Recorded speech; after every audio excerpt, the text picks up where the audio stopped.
Hey guys, I am back, and here today we have the Spider-Man Corruption minifigures. Let's get into it. Obviously you can see who we have here, and they are pretty cool selection. Let's explain a little bit more. For the next 3 videos of mine, they will all be Spider-Man Corruption minifigures, which are my new Marvel Universe figures. So I will be expanding my Spider-Man gallery, which each video. And first we have the Green Goblin's Attack Episode 1 Spider-Man's origin story. So let me set this up. Ben is already dead, but we still have Aunt May. Let's go. And his lover in this first one is Gwen Stacy, and his best friend is Harry Osborn, who has the symbiote. Starting it off with Spider-Man, I thought this would be an appropriate outfit to give him. So let's start how to build it. These dual molded red and blue legs, you can get them almost anywhere. Then I got the new Spider-Man torso and arm printing, which I finally got it from the advent calendar, which took forever. I like the new printing on the torso, and I gave him this backpack. And Miles, he has these earphones, and I kind of thought it would be appropriate for him to have both as Spider-Man for his year 1 suit, because he's still getting started. I'm using new base plates from the Dungeons and Dragons minifigures, but then I gave him this web attachment I came up with.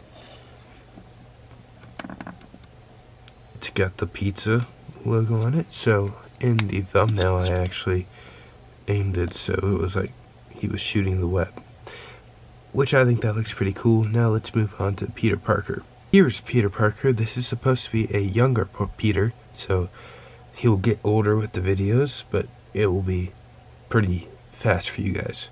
First we have some dark blue legs, this Spider-Man torso from a Tom Holland minifigure. The head is from Ezra from Star Wars or Ant-Man. Then this brown spiky hair, which came all over the place, and you can just put him on there, and I think he looks pretty good. It's a cool Peter. I forgot to give him his camera, I'm realizing, but we can just imagine he has a camera, and that's it for him. Next up is Gwen Stacy. Just some blue legs. The torso and arms and hands are from a Scarlet Witch minifigure. Yeah, this head is probably from a Black Widow minifigure. And this hair and what is this called? Headband combo piece are from a Lego Friend Super Girl, I think. Yeah, it's the tiny doll minifigures. I think it looks pretty good. That's it for Gwen Stacy. She does fall to her death in this one, so I figured why not add her now while I have the Green Goblin. Before we get into the okayly cool minifigures, I figured I could show off her Aunt May. Some dark blue legs. This torso and the rest of this comes from a Aunt May minifigure with this Aunt May face and Aunt May's hair. I'm just realizing I was thinking about making the young Aunt May like we would see in Spider-Man Homecoming with Tom Holland, and I have these beautiful Office minifigures back there, which I could have used Phyllis's pieces for, or Pam pieces. I have a lot more options now than what I came up with, so I'll change that next time. Next up is Harry. Some black legs, Poe Dameron's torso, and I took a black rubber band and just wrapped it around this hand just so it looks like he has a symbiote. Luke Skywalker's head, and then this hair is actually from a Thor minifigure. If you cannot believe it. Bring him his hammer, right? But no, this is Harry Osborn, so I think he looks good. He will definitely be upgraded, but here's Harry's Venom suit. I'm not gonna show it bonding to Peter Parker, but let's just say it already did, and Harry got it, and now Peter's mad at him for having it. The legs came from a Gamora minifigure. Just use a Venom torso. It doesn't matter if it's this one or this one, or a knockoff, just use one. I would like to get one of those big knockoff ones. I think they're cool looking. Then I gave him these Dungeon and Dragon arms, just because I liked how they looked, and a Ninjago mask, and Venom's face, or his head I guess, but I think face sounds better. So there we go, we have him, and he looks pretty cool. Next up is Norman Osborn. I collected these from Phil Coulson, and the Green Goblin head because I just couldn't come up with anything better, and this dark brown hair, kind of wavy hair, and I think it looks pretty good.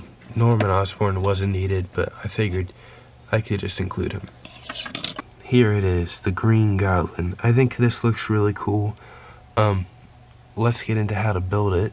I'm actually not going to show where I got all of these pieces from, because they were in my last Green Goblin video, which I posted, which I think was 2 or 3 videos ago. And then I put this new armor piece from the Dungeon and Dragon CMF on there. Then you can put his face on there, and his purple hat, because that looks cool, and it looks better than the pink one I had. But there you go, you can put him on his glider, and I should show you how to build this glider. And I did show this off, but I upgraded it, so let me just show you the difference. I'm not going to show you how to build the main part still, but here is this base model I made from the Spiderman minifigures, or Green Goblin custom minifigures. I swapped out the 1x2 for a 1x1. Now, I have some clips on these, and they're going like this. I changed the way, so then kind of fleshes it out, and it looks different in the back. Makes it bigger, and the wingspan was too small, so I did this to make it look bigger. Then the wings just clip on like they did before, and he only goes on one stud. I had him standing on one stud before, just because it was easier. Oh, oops. I know you can't see this very well, sorry. But that goes on there, and that's it. I think this guy looks awesome. So, have a good day, and bye.